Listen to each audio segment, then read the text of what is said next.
నమస్తే. ఇప్పుడు మీరు చూడబోతున్న వీడియో ఖచ్చితంగా మీకు ఉపయోగపడుతుంది, నచ్చుతుంది కూడా.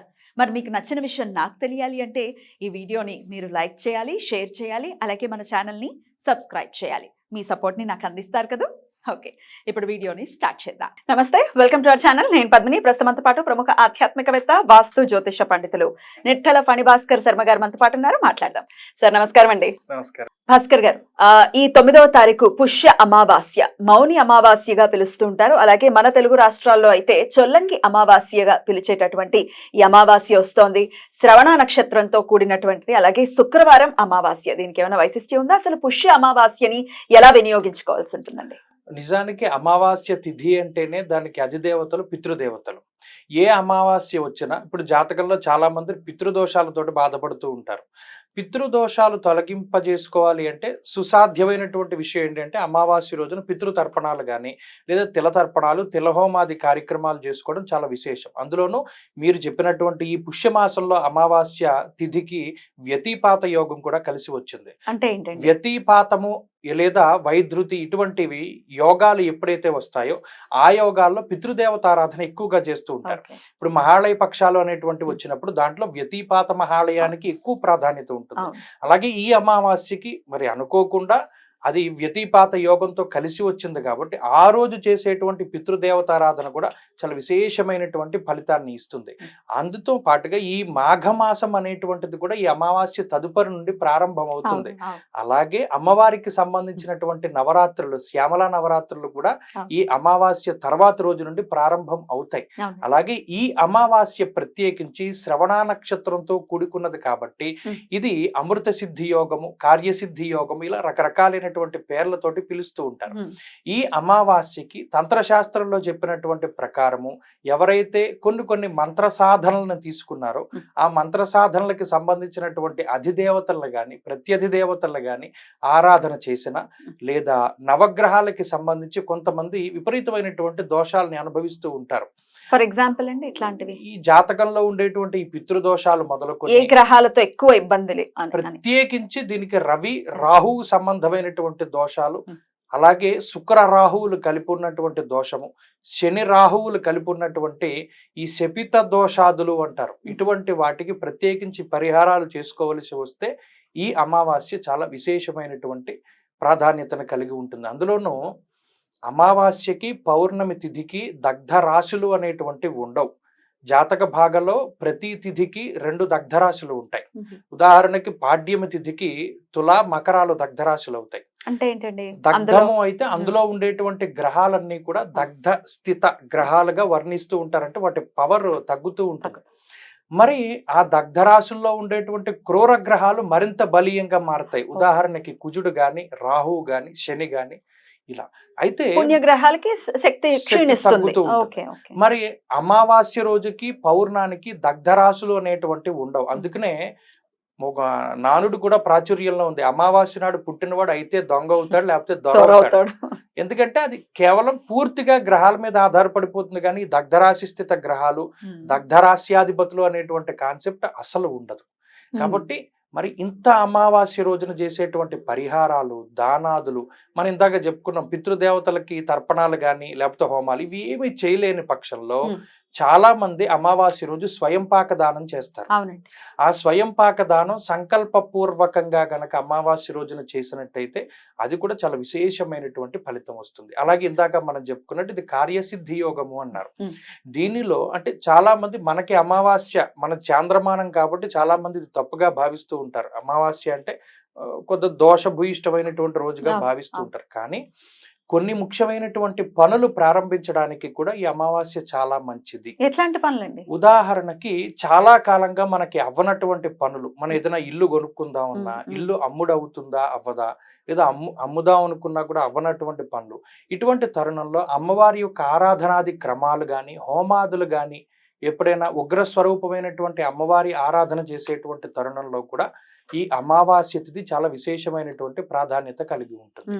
అలాగే మీకు తెలియని విషయం కాదు, అమావాస్యకి పౌర్ణానికి ఈ మానసిక రోగులు ఎవరైతే ఉంటారో వారి మీద కూడా ఇది ఎక్కువగా ప్రభావాన్ని చూపెడుతూ ఉంటుంది. కాబట్టి వారు కూడా ఈ అమావాస్య తిథి రోజున కొంత తశాంతి క్రమాలు చేసుకుంటూ ఉండాలి. ఎందువల్లనండి ఇప్పుడు అమావాస్యకేమో కొంతమంది స్టేబుల్ గా ఉంటారు, పౌర్ణమికి విపరీతమైన భావోద్వేగానికి గురవుతుంటారు. కొంతమంది అలా రివర్స్ లో పౌర్ణమికి స్టేబుల్ గా ఉంటారు, అమావాస్యకి. ఎందువల్ల ఇది మీకు ఇదంతా కూడా మనస్సుకి సంబంధించినటువంటి విషయం. చంద్రమా మనసో జాతః అన్నారు. చంద్రుడే మనస్సుకి కారణమైనటువంటి గ్రహం.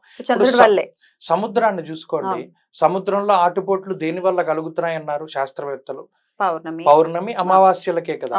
మరి చంద్రుడు మనకారకమైనటువంటి గ్రహం, మన మనసు మీద కూడా ఆయన ఆధిపత్యాన్ని ప్రదర్శిస్తూ ఉంటారు. అలాగే దీనికి చాలా మంది సైక్రియాట్రిక్ అంటే వాళ్ళు మానసిక శాస్త్రవేత్తలు వాళ్ళు ఏం చెప్పారు అంటే, మన బ్రెయిన్ లో ఉండేటువంటి ద్రవ పదార్థం ఏదైతే ఉన్నదో అది అమావాస్యకి పౌర్ణానికి కూడా ఆటుపోట్లకు లోనవుతూ ఉన్నది అనేటువంటి విషయాన్ని వాళ్ళు నిర్ధారణ చేశారు. ఇది ఒప్పుకోవాల్సినటువంటి విషయం. అందుకనే అమావాస్య పౌర్ణమాది తిథులకి మానసికమైనటువంటి సంఘర్షణలు ఆ రోగుల్లోనే కాకుండా నిజంగా అందరిలో కూడా చాలా ఎక్కువగా ఉంటాయి. నిజానికి మీరు అంతవరకు అమావాస్య పౌర్ణమి వరకు అక్కర్లా. మీరు ఏదైనా సెకండ్ షో సినిమాకి వెళ్ళొచ్చిన తర్వాత బండి తోలుతూ చూడండి, అనుకోకుండా విపరీతమైన స్పీడ్ పెట్టేస్తారు. ఎక్కువ ఈ స్పీడ్ తో కూడినటువంటి యాక్సిడెంట్లు ఇవన్నీ కూడా రాత్రి తెల్లవారుజాము సమయాల్లోనే ఎక్కువ జరుగుతూ ఉంటాయి. ఇది అంతా ఏంటి అంటే ఆ సూర్యచంద్రుల యొక్క గమనమే కదా. ఆ గమనాన్ని బట్టే తిథి ఏర్పడుతుంది. అమావాస్య అంటే అసలు చంద్రుడు కనబడ్డం, ఆ చంద్రుడి నుండి వచ్చేటువంటి కిరణాలు ఏవి కూడా భూమిని తాకవు. అప్పుడు మనఃపుష్ప సుగంధ మాత్రోదకి ఎత్కించేత కావ్యాది మాతృకారకుడైనటువంటి చంద్రుడి యొక్క బలం అటు ఓషధుల మీద పనిచేయదు, అలాగే ఇటు సముద్రాల మీద వీటి మీద ఆయనకు ఉండేటువంటి అయస్కాంతత్వం కానివ్వండి, లేదా మనఃపుష్ప సుగంధ మాత్రోదక ఎత్కించేత కావ్యాది అన్నారు. వీటన్నిటికీ ఆ బలం అనేటువంటిది తగ్గిపోతుంది. అందువల్లనే అమావాస్య తిథిని మన వాళ్ళు కొంత చాంద్రమానాన్ని మనం అనుసరిస్తున్నాం కాబట్టి దాన్ని పక్కన పెట్టారు. అందులోనూ మరి ఈ పుష్యమాసము అనేటువంటిది పుష్యమి నక్షత్రం పౌర్ణానికి కలిగి ఉంటుంది. పుష్యమి నక్షత్రానికి అధిపతి బృహస్పతి, అలాగే నక్షత్రాధిపతి శనేశ్వరుడు, అధిదేవత బృహస్పతి. ఇప్పుడు ఉదాహరణకి అశ్విని నక్షత్రానికి కేతు అధిపతి అయిన అశ్విని దేవతల అధిదేవతలుగా ఉన్నారు. పునర్వసు నక్షత్రానికి అదితి అనేటువంటి కశ్యప ప్రజాపతి యొక్క భార్య గారి అధిదేవతగా ఉన్నారు. అలాగే ఈ నక్షత్రానికి బృహస్పతి అధిదేవత, వారి నక్షత్రం శని భగవానుడి నక్షత్రం, అధిదేవత గురు భగవాన్. అలాగే ఈ పుష్యమి నక్షత్రానికి సంబంధించినటువంటి స్పర్శ ఎప్పుడైతే ఉంటుందో అప్పుడు కూడా చంద్ర సంబంధమైనటువంటి విషయాలు ఈ మాసంలో అమావాస్య రోజున కొంత తక్కువ శక్తిని కలిగి ఉంటాయి. కాబట్టి ఈ అమావాస్య తిథిని చాలా జాగ్రత్తగా ఉపయోగించుకుంటూ ఉండాలి.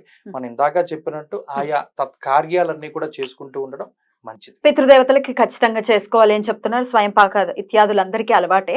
అయితే ఇది ప్రత్యేకించి ఇప్పుడు మీరు మనసుకి సంబంధించి చెప్పి ఉన్నారు కాబట్టి ఈ మానసిక పరమైన ఇబ్బందులు చాలా మంది ఎదుర్కొంటున్నారు, వయసు తారతమ్యాలు లేకుండా ఎదుర్కొంటున్నారు. కాబట్టి అది శ్రవణ నక్షత్రంతో కూడుకున్నటువంటి అమావాస్య కాబట్టి మానసిక పరమైన ఇబ్బందులను ఎదుర్కోవడానికి ఏం చేయమంటారు? నిజానికి శ్రవణ నక్షత్ర మండలంలోంచి వచ్చేటువంటి చంద్రకాంతి ఏదైతే ఉన్నదో అది చాలా గొప్పది. అందుకనే శ్రావణ పూర్ణిమ రోజున చాలా విశేషమైనటువంటి కార్యక్రమాలు చేస్తారు. అందులోనూ శ్రవణ నక్షత్రానికి అధిదేవత విష్ణుమూర్తి కాబట్టి ఎక్కువ విష్ణు సంబంధమైనటువంటి కార్యాలు చేయొచ్చు. విష్ణు సహస్రనామ స్తోత్ర పారాయణ గాని, లలితా సహస్రనామ స్తోత్ర పారాయణ గాని, లేదు విశేషించి ఆ రోజు దానాది కార్యక్రమాలు చేయొచ్చు. అంటే పాలు గాని, పెరుగు గాని, పంచదార గాని, బియ్యం గాని, ఇలా తెల్లటి పదార్థాలు, వస్త్రాలు, పువ్వులు ఇటువంటివి ఏవైనా సరే దానం ఇవ్వచ్చు.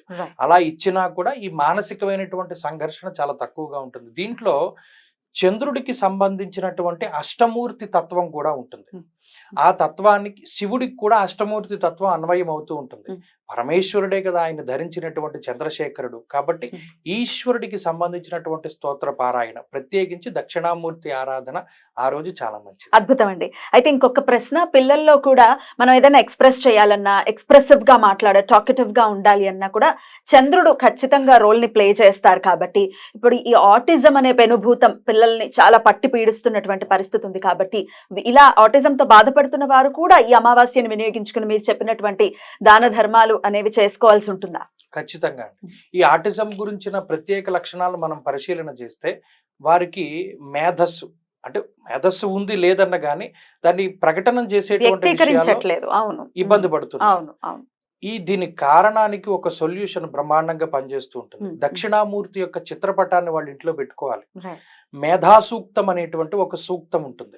ఆ మేధాసూక్తాన్ని గనక వారి వారి ఇళ్లలో ప్రతినిత్యము పారాయణ చేసిన, లేదా మేధా దక్షిణామూర్తి యొక్క ఆరాధన గాని ఖచ్చితంగా చేసుకుని అమావాస్యను వినియోగించుకుని వాళ్ళ జీవితాలన్నీ సుఖమయంగా వెళ్ళాలని మనస్ఫూర్తిగా కోరుకుంటూ థ్యాంక్ యూ సో మచ్ అండి. నమస్తే.